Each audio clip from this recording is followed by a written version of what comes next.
आज का हमारा टॉपिक है क्लास 10th का केमिस्ट्री का चैप्टर 1 जिसका नाम है केमिकल रिएक्शंस एंड इक्वेशन। इसमें हम लोग देखेंगे केमिकल रिएक्शन क्या होता है, बस इसमें अभी हम केमिकल रिएक्शन के बारे में देखेंगे और आगे हम देखेंगे केमिकल इक्वेशंस क्या होती हैं। तो उससे पहले हम देखेंगे सबसे पहले कि चेंजेज जो होती हैं वो टू टाइप की होती हैं और उनमें डिफरेंस क्या होता है। तो जो चेंजेज होती हैं वो मेनली हमारे नेचर में टू टाइप की होती हैं, एक फिजिकल चेंज और एक केमिकल चेंज। फिजिकल चेंज कहने का मतलब है कि ऐसे चेंज जो कि इजीली रिवर्स हो सकते हैं, यानी उसे उल्टा किया जा सकता है। जैसे कि अगर हम वाटर को फ्रीज कर दिए, फिर से उसे फ्रीज से बाहर निकालेंगे, गर्म होगा, फिर से वाटर हो जाएगा। मतलब वाटर से आइस बनना और आइस से फिर से वाटर बनना, ये होता है फिजिकल चेंज। नेक्स्ट है केमिकल चेंज। केमिकल चेंज का मतलब क्या है कि ऐसा चेंज जो कि इजीली रिवर्सिबल ना हो। जैसे कि एक पेपर को जला दिए, अगर पेपर को हम बर्न किए, पेपर को जला दिए तो उसे दोबारा से हम पेपर नहीं बना सकते हैं, वो होता है केमिकल चेंज। तो फिजिकल चेंज और केमिकल चेंज में कुछ बेसिक डिफरेंसेस होती हैं, उसे पहले हम देखेंगे। पहला क्या है, no new substance is form. जो फिजिकल चेंज होता है उसमें कोई नया सब्सटेंस नहीं बनता है, और केमिकल चेंज क्या है, इसमें नए सब्सटेंस बनते हैं। नेक्स्ट है फिजिकल चेंज जो होता है वो टेम्पररी होता है, फिजिकल चेंज जो होता है वो टेम्पररी होता है, लेकिन केमिकल चेंज जो है वो परमानेंट होता है। ये एक बार चेंज हो गया तो हो गया, दोबारा उसको रिवर्स करना बहुत ही मुश्किल होता है। हो सकता है कुछ कुछ कंडीशंस में हो जाता है, लेकिन बहुत ज़्यादातर केसेस में नहीं होता है। यानी कि केमिकल चेंज जो होता है वो परमानेंट होता है। नेक्स्ट है फिजिकल चेंज में कोई सब्सटेंस होता है उसके कॉम्पोजिशन में कोई चेंज नहीं आता है। जो सब्सटेंस होता है उसके कॉम्पोजिशन में कोई चेंज नहीं आता है, लेकिन केमिकल चेंज में क्या है, उसके जो कॉम्पोजिशन होते हैं उनमें चेंज आ जाता है, उसमें बहुत ज़्यादा चेंज आता है। नेक्स्ट देखिए, एज ए एग्जाम्पल अभी बताए हैं कि पेपर को अगर हम फोल्ड करें तो उसमें क्या ही चेंज आएगा, लेकिन अगर उसे हम जला दें पेपर को तो उसमें बहुत सारी चेंजेस, मतलब उसके पेपर से और पेपर के राख में बहुत ज़्यादा अंतर होता है, तो वो होता है केमिकल चेंज। नेक्स्ट है इट इज़ रिवर्सिबल। जो फिजिकल चेंज होता है वो रिवर्सिबल होता है, और जो केमिकल चेंज होता है वो इरिवर्सिबल होता है। रिवर्सिबल हो सकता है लेकिन वो बहुत ही रेयर कंडीशन में होता है। कुछ कुछ होती है जो कि रिवर्सिबल होती है, सब रिवर्सिबल नहीं होती है। नेक्स्ट देखिए, अब ये जो केमिकल चेंज है, जो केमिकल चेंज है इन्हीं का नाम केमिस्ट्री में दे दिया जाता है केमिकल रिएक्शंस। मतलब जो इस प्रोसेस से ये चेंज होता है ना केमिकल चेंज, इन्हीं को कहा जाता है केमिकल रिएक्शंस। अब देखते हैं केमिकल रिएक्शन क्या है। केमिकल रिएक्शन क्या होता है, इसमें नए सब्सटेंस बनते हैं नई प्रॉपर्टी के साथ में। इसमें क्या होता है कि जो पुराने सब्सटेंस होते हैं उनसे मिलकर, दो सब्सटेंस से मिलकर एक नया बनेगा, या दो से ज्यादा से मिलकर नया सब्सटेंस बने, या एक ही सब्सटेंस ब्रेक होकर नए सब्सटेंस बना ले, इसी को केमिकल रिएक्शन कहा जाता है। बस इसमें मेजर पॉइंट क्या है कि जो सब्सटेंस से मिलकर नया सब्सटेंस बनेगा उसकी प्रॉपर्टी पुराने वाले सब्सटेंस से बिल्कुल ही अलग होगी।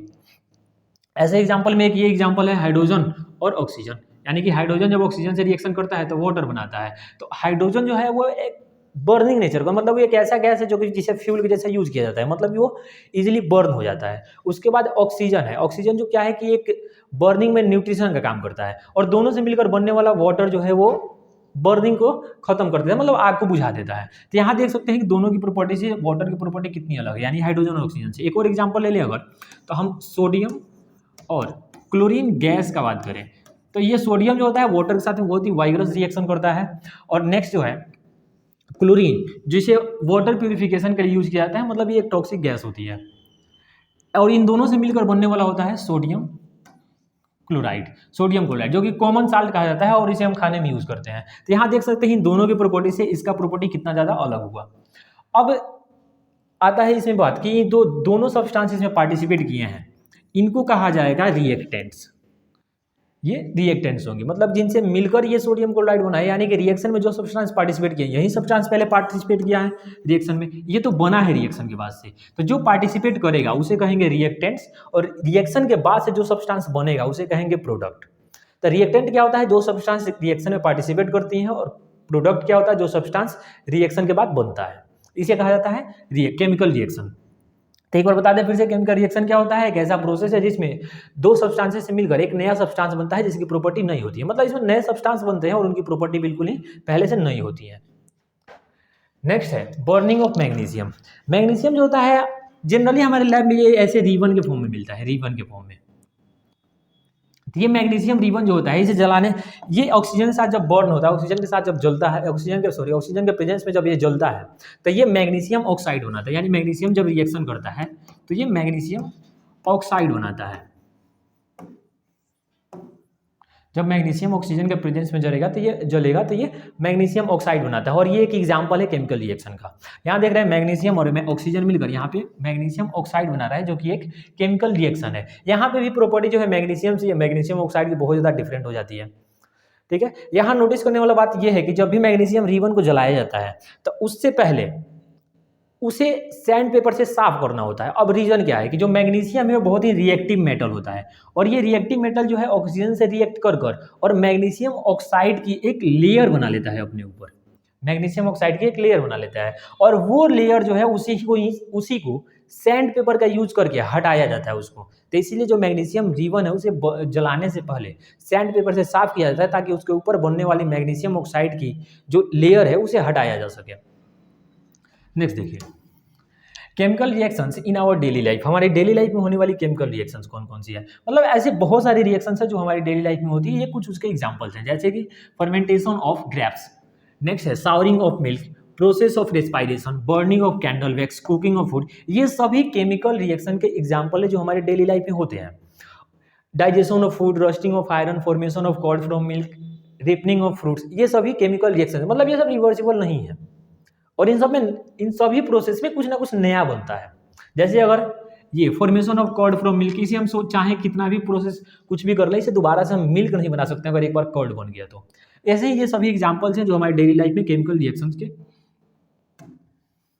नेक्स्ट है characteristics of chemical reaction. Chemical reaction की क्या क्या कैरेक्टरिस्टिक्स होती हैं? तो इसमें से जो कैरेक्टरिस्टिक है, एक रिएक्शन एक टाइम पे इनमें एक या एक से ज़्यादा कैरेक्टरिस्टिक शो कर सकता है।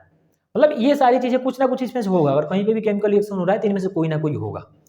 ये हो सकता है कि कहीं एक ही रिएक्शन इनमें से एक से ज़्यादा प्रॉपर्टी शो कर दे। पहला है इवोल्यूशन ऑफ गैस, सेकंड है change in state, formation of precipitate, change in colour, change in temperature. अब एक एक करके इनको देखेंगे। फर्स्ट है इवोल्यूशन ऑफ गैस। तो जब जिंक डाइल्यूट सल्फ्यूरिक एसिड के साथ में रिएक्शन करता है, जब जिंक डाइल्यूट सल्फ्यूरिक एसिड के साथ में रिएक्शन करता है तो वहाँ से हाइड्रोजन गैस निकलती है। ये एक प्रैक्टिकली समझाया गया है। यहाँ पे एक टेस्ट ट्यूब है, इस टेस्ट ट्यूब के अंदर सल्फ्यूरिक एसिड है, डाइल्यूट सल्फ्यूरिक एसिड, और उसके अंदर जिंक ग्रेनुल्स डाले गए हैं। यहाँ से देख रहे हैं, यहाँ से गैस के फॉर्म में यहाँ से हाइड्रोजन निकल रहा है, और यहाँ से सोप सॉल्यूशंस होकर बबल के फॉर्म में यहाँ से बाहर आ रहा है। और जब इसके पास हम कैंडल ला रहे हैं तो ये पॉप साउंड के साथ में बर्न होगा। तो ये यही दिखा रहा है कि यहाँ से जो कैंडल है इस बबल्स के पास में जाएगा तो पॉप साउंड के साथ ये बर्न होगा, और पॉप साउंड शो करता है कि रिएक्शंस में हाइड्रोजन गैस निकल रहा है। मतलब हाइड्रोजन गैस की प्रॉपर्टी होती है कि वो पॉप साउंड के साथ बर्न होता है, जलता है। तो इस रिएक्शन को अगर देखें तो जिंक अब प्लस में सल्फ्यूरिक एसिड, ये बनाता है जिंक सल्फेट, अब प्लस में यहाँ से अलग हो जाता है हाइड्रोजन गैस। तो ये होता है रिएक्शन जिसमें कि गैस का इवोल्यूशन होता है। मतलब ऐसे बहुत सारे रिएक्शन है जहाँ पे कि गैस निकल सकता है। नेक्स्ट है फॉर्मेशन ऑफ प्रेसिपिटेट। तो पहले देखेंगे प्रेसिपिटेट क्या होता है, तब देखेंगे फॉर्मेशन ऑफ प्रेसिपिटेट। प्रेसिपिटेट क्या होता है? जहाँ भी जब दो सॉल्यूशन में रिएक्शन हो और वहाँ से कुछ सॉलिड सब्सटेंस अलग हो जाए, जब दो सॉल्यूशन का रिएक्शन हो उसमें से कोई सॉलिड सब्सटेंस अलग हो तो उसे हम प्रेसिपिटेट कहते हैं।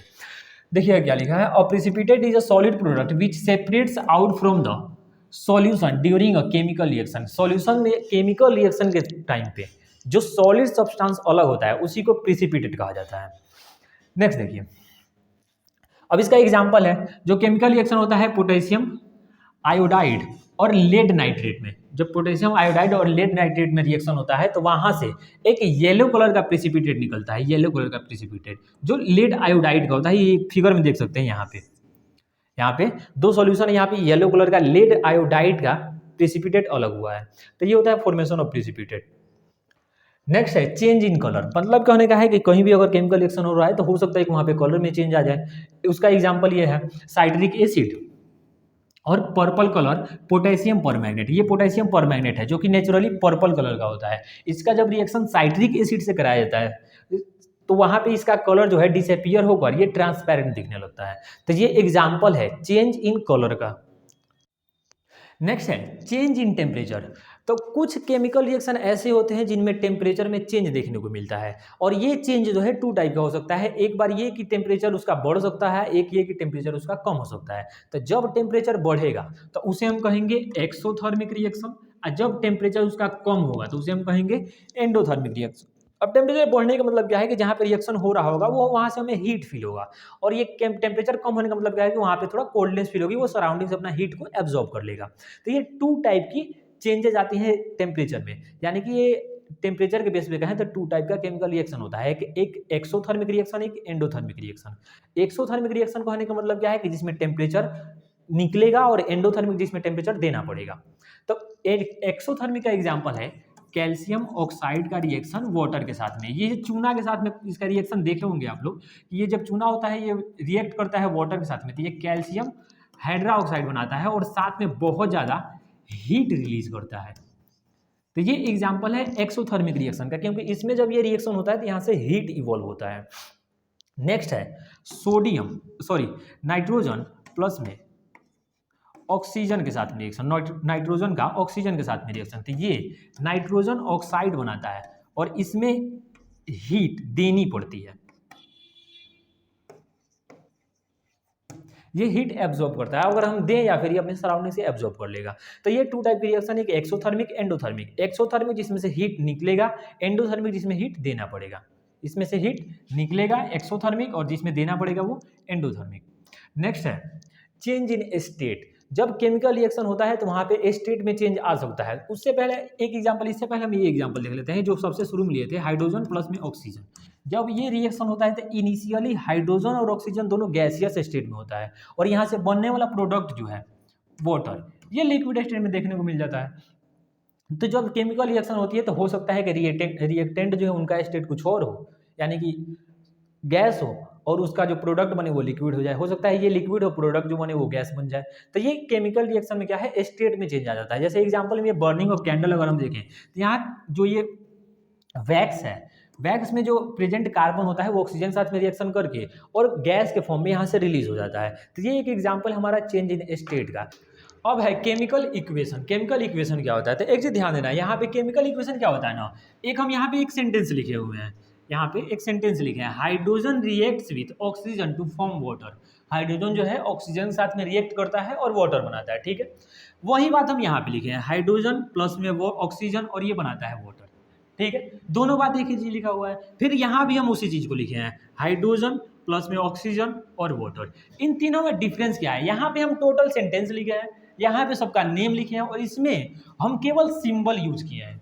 तो जब हम केमिकल रिएक्शन को उनके केवल सिंबल का यूज करके रिप्रेजेंट करेंगे, बस सिंबल यूज करके रिप्रेजेंट करेंगे, तो इसे हम कहेंगे केमिकल इक्वेशन, ठीक है। जब वर्ड का यूज करते हैं तो इसे वर्ड इक्वेशन कहा जाता है, ये वर्ड इक्वेशन है। और ये जब हम सिंबल का यूज करेंगे इसी को केमिकल इक्वेशन कहा जाता है। ये सिंपल एकदम सा देख लेते हैं डेफिनेशन क्या है, symbolic representation of chemical reaction in the form of symbols and chemical formulas. इसमें केमिकल फार्मूला और सब्सटेंस जो होते हैं उनके सिंबल का यूज करके केमिकल रिएक्शन को रिप्रेजेंट किया जाता है, इसी को केमिकल इक्वेशन कहा जाता है।